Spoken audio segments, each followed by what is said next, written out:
I'm Susie, a 35-year-old office worker. My family consists of my mom and my younger sister Mary. Dad passed away from an illness 3 years ago. Since graduating from college, I've been focused solely on my career.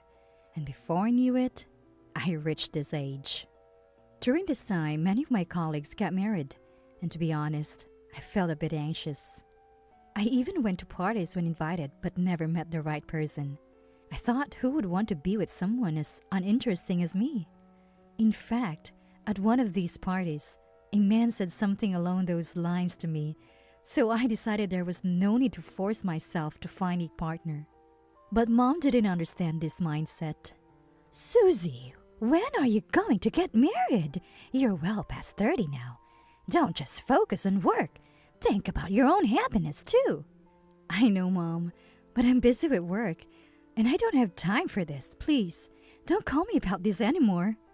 Mom worried about me not getting married even after turning 30. Started calling more often. I appreciated her calls, but felt sorry that I had nothing to report. Several times, Mom sent me photos of single men she knew, but I wasn't keen on marrying just for the sake of it, and was considering staying single. That's when I met Walter, who would later become my fiancé, at a cafe I happened to visit. You come to this cafe quite often, don't you? Do you like places like this? Huh? Startled, I shrank back when an unfamiliar man approached me. Yes, well, I've been a bit tired from work lately. I come here for some comfort. Then Walter responded with a smile. Really? I started coming here too, looking for some relief from work fatigue. I was delighted that he responded with a smile to my uninteresting story. Turns out, Walter works for a major company and is considered a promising future leader. He said it's nice to be appreciated, but the pressure had been tiring him out lately, which is why he started coming to this calm and soothing cafe. That encounter led to us dating, and since he worked for a major company, he always took me to fancy restaurants, and he paid for everything every time. You don't always have to take me to fancy places. A casual spot would be just fine. Worried about his financial situation, I couldn't help but say that. Don't worry, I work for a big company and my salary is good, so don't think about it. Though he confidently said this every time, having never dated someone like him, I was initially bewildered. However, after half a year, Walter began to change. He started forgetting his wallet more often. Oh, sorry. I left my wallet in my desk at work again. Can you cover for me this time? Sure, that's okay. I ended up paying again, which made me wonder if he was doing it on purpose. But every time, Walter looked genuinely sorry, and a month later, he paid back everything I had covered. So I decided he must have just been forgetful.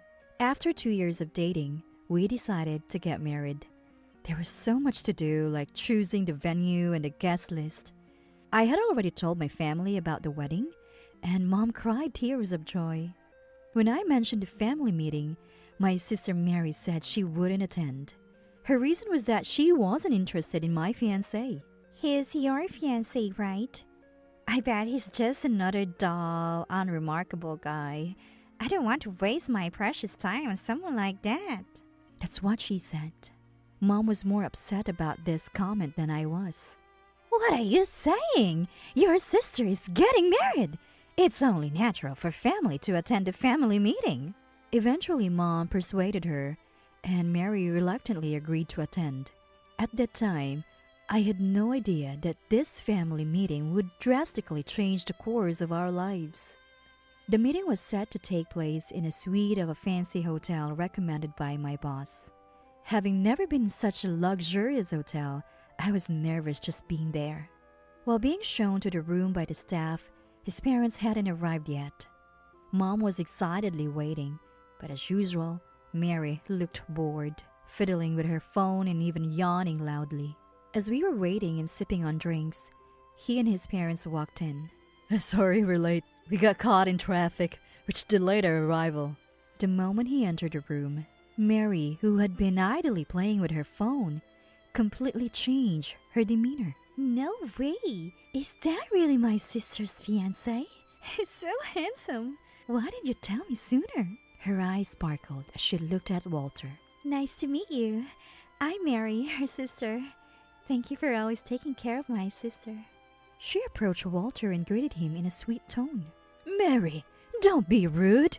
Go, sit down. Mom reprimanded her, and I thought Mary would take her seat. But then I witnessed an unbelievable scene. Wait, why are you sitting next to Walter? That's where Walter's dad and mom are supposed to sit. You should sit over here. Mary had sat next to Walter, pushing aside his parents. His parents were shocked, their eyes wide open. What are you doing? It's a family meeting, and you're being so disrespectful. If you don't stop, I'll have you leave this room. Reluctantly, Mary moved back to her original seat. I apologized to his parents. The family meeting began amidst a heavy atmosphere. Still, Mary's interest was solely on Walter. She asked him inappropriate questions like his salary since he worked at a major company and kept commenting on how handsome he was. Despite the delicious food in front of us, I couldn't taste any of it because of Mary.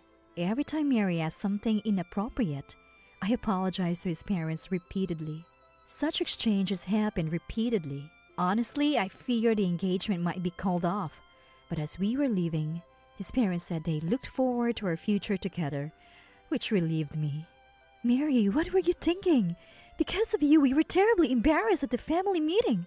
You're definitely not invited to the wedding. Yeah, I'm so embarrassed too. I regret inviting someone who brought such shame. In the car ride home, Mom and I firstly criticized Mary's behavior, but Mary herself seemed unbothered. Well, but if you marry Walter, he'll be my brother-in-law, right? We'll have a long relationship, so we should get along. Shouldn't we? I don't think what I did today was wrong. I was astonished by Mary's lack of apology or remorse and how she justified her actions. As soon as I got home, I called Walter to apologize for my sister's behavior. Walter laughed it off, but I was utterly embarrassed. After that, we started discussing the wedding as usual, and at the time, I had no idea that I had already fallen into my sister's trap. That day, we had a wedding planning meeting, and I was supposed to meet Walter after work, but he didn't show up at the agreed time. But he wasn't answering his phone. This is strange. Did something happen? Finally, he answered the phone about 30 minutes after our scheduled time. Sorry, a sudden meeting came up and I can't make it. Can you go ahead with the discussion without me? Again? You couldn't make it last time because of work. Can't you do something about the meeting? I can't leave an important meeting, sorry, but that's how it is. With that, Walter hung up. Normally, he would never do this and would inform me in advance if he couldn't make it. But recently, he's been canceling after the agreed time more frequently. Unbeknownst to me, Mary had been in contact with Walter. At the family meeting, Mary took a liking to Walter. I was aware they had exchanged contact information then, despite Mom's warnings. What are you talking about? If someone in the family falls ill, who will contact Walter? We're going to be family, so it's okay to exchange phone numbers, right? She justified it by saying this and exchanged numbers right in front of me. Indeed, we don't have dad, and most families do exchange phone numbers. So I thought it was okay to exchange numbers for that reason, but I should have been more suspicious of Mary. Apparently, she had been waiting outside Walter's company. However, she couldn't meet the Walter she was looking for. Walter, it's Mary. I just happened to be in front of your company. Would you like to have dinner together? You're here now? That's troubling. I'm not at the company. I'm out on business. Maybe we can meet at a cafe nearby later? Thus, the two started having secret meetings without me. Initially, Walter was bewildered, but he was charmed by her bubbly personality and cute appearance. Soon, they started calling each other by familiar names. Even when Walter visited my family home, it didn't change. Hey, I really don't like you calling my fiancé like that. Can you tone it down a bit? I asked Mary to refrain, feeling quite upset. What's the problem? She's a fun and friendly person. There's no need to get mad over something like that, right? No matter how disrespectful Mary was, Walter didn't seem to mind. In fact, their closeness was becoming concerning. But that wasn't all.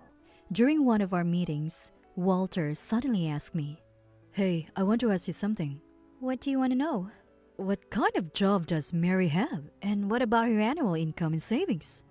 Why are you asking about Mary's income and savings? I don't even know that. I was taken aback by his sudden interest in Mary's job, income, and savings. Obviously, I didn't have an answer. And my distrust of Walter grew. With mixed feelings, the wedding day approached. And then, on what was supposed to be a joyous day, my wedding day, I experienced an unimaginable betrayal. It happened on the eve of the wedding. As I was about to sleep, preparing for the next day, Mary called me. Her words left me in disbelief. I have something to tell you. "I'm getting married to Walter tomorrow." What? That doesn't make any sense. Explain yourself. I raised my voice in response to her absurd statement. That's right. Walter and I are getting married. He realized I'm cuter and I'm a better woman than you, so he decided to switch to me. It turned out they had been developing a relationship behind my back. Their close distance and familiar manner with each other now made sense. They were secretive when using their phones around me, hiding screens and getting angry when I asked, claiming they were just business messages. I had found it strange that he would smile mischievously while supposedly handling work messages. Now, it all made sense. The discomfort I had felt finally aligned. But what Mary was doing was inexcusable. It was stealing. Unaware or uncaring of my shock, Mary continued. By the way, you were planning your wedding at the Fiancé hotel tomorrow, right? It would be a waste to cancel the reservation and pay the cancellation fee, so I'll use it instead of you. Excuse me? Not content with just stealing my fiancé, she planned to have her wedding at the hotel we had reserved. It was a famous hotel where many celebrities had their weddings, a hotel I had secretly longed for. The thought of marrying Walter there had filled me with happiness and excitement. To have not only my fiancé, but also my dream taken away by my sister plunged me into utter despair. I called Walter for confirmation, and to my dismay, he was currently with Mary. "I prefer someone bright and charming like Mary over a quiet person like you." Walter, laughing, said he preferred someone bright and charming like Mary over a quiet person like me. It was then I realized Walter's true nature. I never thought the man I believed was kind could be so rotten at the core. So I cut ties with both Mary and Walter. Crying, I told Mom about the broken engagement. Mom was furious and tried to call Mary, but she had already turned off her phone. "Mom, I'm sorry. I thought I could finally make you happy. I never expected this to happen." Unable to contain my emotions in front of Mom, I broke down in tears. Mom simply held me in her arms without a word, which only made me cry harder. Of course, I had to explain to relatives that the wedding was off and why. Everyone condemned Mary's actions. My niece stealing someone else's fiancé? What kind of nerve does she have? I need to give her a piece of my mind, said my aunt, who had always doted on me. But their disapproval didn't change the fact that my sister had stolen my fiancé. I felt so ashamed as I explained the situation to friends and colleagues, often breaking down in tears. I couldn't help but imagine Mary and Walter happily preparing for their wedding at the hotel I had longed for. Mary, being who she is, must have bragged to all her friends about her wedding the next day. The thought made me feel unbearable regret.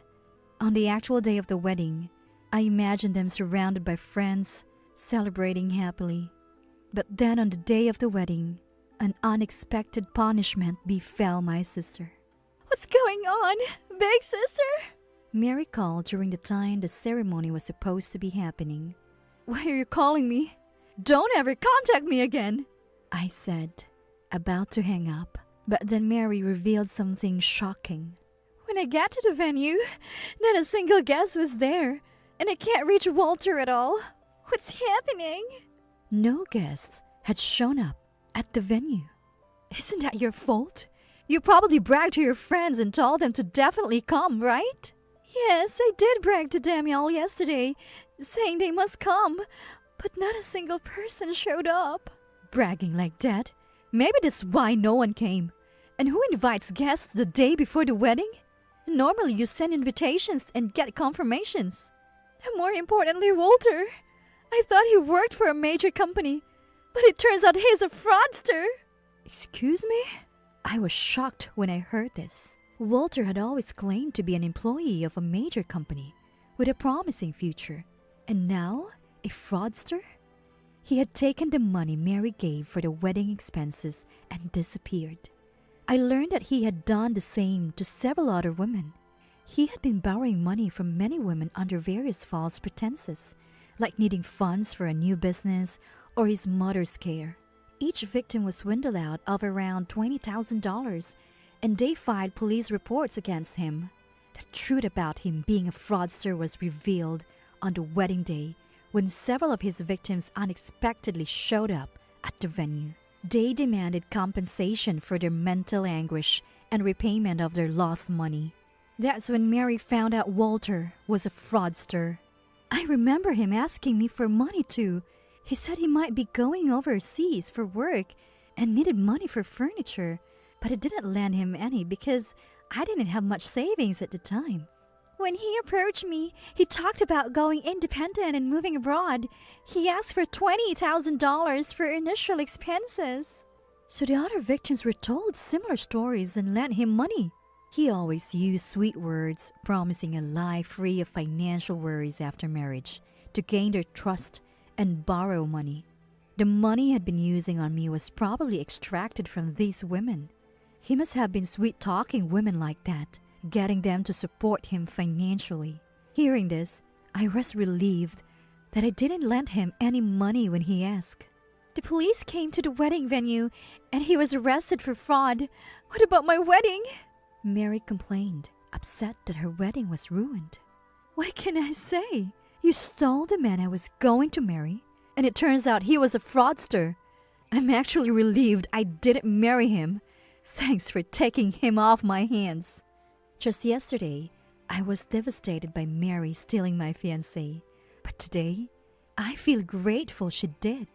Mom, who had been listening, was initially shocked but now seemed amused. Mom, in a voice that was just audible enough for Mary to hear. That's what you get for stealing someone's fiancé. That's what she said. Wait, what about the payment for the wedding venue? I was deceived, so I shouldn't have to pay, right? Mary asked. Excuse me? The wedding expenses are your responsibility. Regardless of being deceived, I'm no longer involved. I had already informed the planner that Walter and Mary would be having the wedding, so the payment inevitably falls on them. You get a bill from the venue later. Even if you cancel on the day, you'll have to pay the full amount, so take care of it. The cost of the wedding was about $50,000, a significant amount. I knew Mary couldn't pay it, but Mom firmly said she wouldn't help her this time, especially considering the trouble Mary had caused. Since Walter was in custody, he obviously couldn't pay, so the bill would go to Mary. Wait, I'm not good at saving money. I can't pay $50,000. Can you cover it for me, big sister? What are you talking about? Neither Mom nor I will help you. Just accept it and pay the $50,000. It's impossible. I can't do it. Please, help me. I promise I won't do anything like this again. Despite Mary's repeated pleas and cries over the phone, I felt no sympathy. Mary then went to see Walter in jail to ask him to pay for the wedding. But being incarcerated for fraud, he couldn't pay. So Mary ended up having to pay the full $50,000. Without any money left, she came to our house. Mom, help me. I've been evicted from my apartment. I have no savings. Let me stay here for a while. Normally, a parent might want to help their child in such a situation. But Mom's response was different. Help you? A woman who steals another's man is no daughter of mine. Sort out your own problems. With that, Mom refused to let her inside the house. Mary, who had thought Mom would be on her side, was left crying and begging at the door. But Mom was unmoved. Eventually, Mary had to find an old, rundown apartment to live in. Mary tried asking relatives and friends for loans, but given her reputation and attitude, they were fed up with her. She became a laughingstock, looked down upon my relatives and friends. Once I received a letter from Walter in prison asking for help. He had no one to turn to and no money. Of course, I had no obligation to help him, so I threw the letter away and, considering my safety, decided to move elsewhere. 3 years later, I married my boss from the same company. I never thought I'd marry again, but he supported me when I was down. I never imagined that my soulmate was so close. He even booked the fancy hotel I originally wanted for our wedding, and we had a grand celebration. Blessed by many friends, relatives, and colleagues, I felt truly happy. Most importantly, I could finally give Mom peace of mind and felt genuinely relieved. I'm determined to keep this happiness and work hard for our future.